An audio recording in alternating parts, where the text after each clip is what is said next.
زيت الزيتون والثوم والبصل الأحمر وهذه الأشياء هذه تطحن. يعني كنا تكلمنا عليها، كنظن سكين نعم كبير. تكلمنا على البصل تطحن وتضاف إليها هذه الزنجبيل ولا بلاش، ويضاف إليها زيت الزيتون كذلك وتشرب.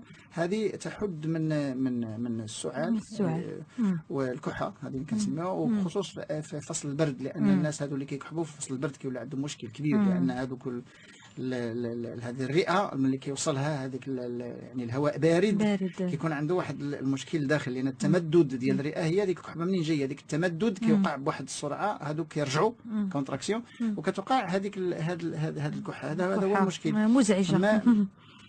هذا السفرجل وخضار اخرى وفواكه اخرى، لان ما يمكنش الانسان يعيش على السفرجل وحده، هو خاصو يدخل في النظام الغذائي. السفرجل اذا دخل في النظام النباتي، الى الناس بغاو يغسلوا الجسم ديالهم، خصوص دابا بفصل الصيف مشى وكانوا كالوا اللحوم وكالوا دسيم والعراس والسفر وما الى ذلك، ما كانوش في ديورهم، كان واحد الستريس، يعني واحد الحاله النفسيه شويه تعبه.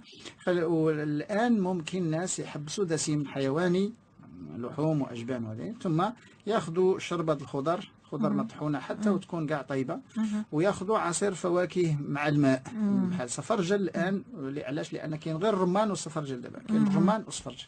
الى الناس كثروا من هاد الاثنين، من الرمان والسفرجل، في هذا لمده اسبوع اسبوعين وثلاثه يستافدوا منه.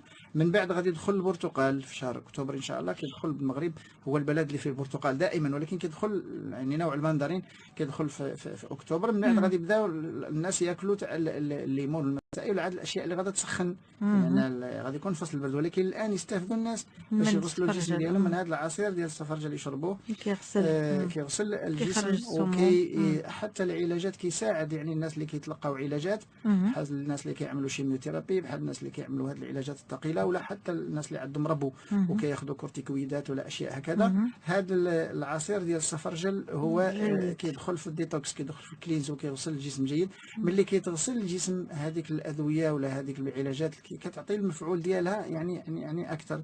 فكيف يعقل ان بعض الاشخاص كيتابعوا علاجات ثقيله والاطباء كيشقاو في هذه العلاجات، كيتمحنوا الاطباء في هذه العلاجات، لا في العمليه ولا في الشيموثيرابي فعلا، وان الطبيب مكره في هذه الحالات، هو لا يحب هذه الاشياء، ولكن هذا علاج ما عندوش عليه فين، يعني لازم يمشي.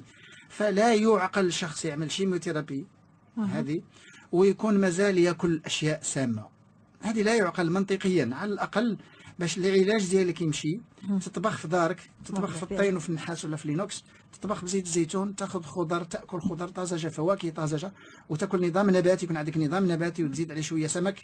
لما لا؟ لان السمك توا فيه الاوميغا 3 كيقوي تا هو شويه، كيزيد في العلاج جيد، فيه كالسيوم. فعلى الاقل الناس يحبسوا الاكل ديال الشوارع ويحبسوا المواد الصناعيه. There's no need to cry for trifles more than this.